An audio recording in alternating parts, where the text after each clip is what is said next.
మా deputy CM Pawan Kalyan గారి movie OG movie ఈరోజు మన ఇండియా మొత్తం మీద భయంకరంగా కలెక్షన్స్ వచ్చి బ్లాక్ బాస్టర్ హిట్ అయిపోయింది సినిమా.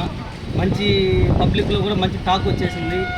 అయితే నిన్నటి రోజు మా కావలి నియోజకవర్గంలో మాజీ శాసనసభ్యులు రామిరెడ్డి ప్రతాప్ కుమార్ రెడ్డి గారు, ఆయన 30 రోజులు ఎక్కడ ఉన్నాడో అర్థం కాలేదు, కానీ మా డిప్యూటీ సీఎం పవన్ కళ్యాణ్ గారు మూవీ రాగానే ఆయన ఎక్కడున్నాడో కానీ ఎలుక కలుగులోంచి బయటకు వచ్చినట్టు కావిలికి వచ్చేసి ఒక రివ్యూని ఇవ్వడం జరిగింది.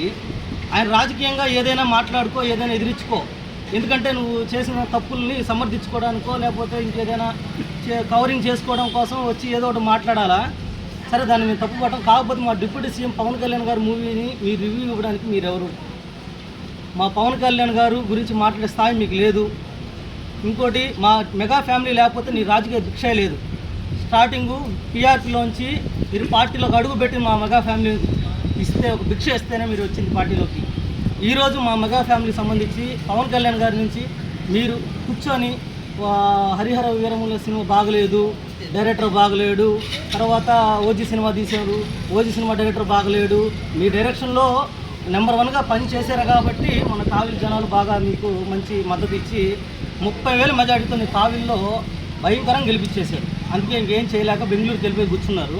మీరు కానీ ఇంకోసారి కానీ మా పవన్ కళ్యాణ్ గారి గురించి కానీ మీరు ఏదైనా మాట్లాడినా పద్ధతిగా ఉండదు. మీరు చేసిన అవినీతులన్నీ కావిలి జనాలకు తెలుసు. మా జనసేన వాళ్ళు కానీ మీరు అన్నారు నిన్న ఆర్ఎస్ఆర్ కళ్యాణ మండపంలో ఏదో 70 ఫిల్మ్ ఏదో ఫ్రేమ్తో ఏదో పెద్ద స్క్రీన్తో వేస్తానని చెప్పారు. మేము దానికి మించే స్క్రీన్ వేసామంటే మీరు తట్టుకోలేరు. ఒకసారి పబ్లిక్ మిమ్మల్ని మీ గురించి ఏం మాట్లాడుతున్నారు అనేది ఫస్ట్ మీరు ఆలోచించండి.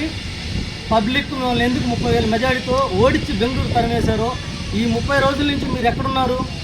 ఇప్పుడు కావిలికి వచ్చారే, బెయిల్ పెట్టుకుని కావిలికి వచ్చారు, మీరు మాట్లాడుతున్నారు మా పవన్ కళ్యాణ్ గారి గురించి.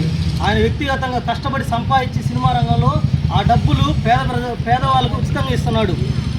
ఏ రూపాయి కూడా అవినీతి లేదు. మీదంతా అవినీతి సామ్రాజ్యం మీదంతా.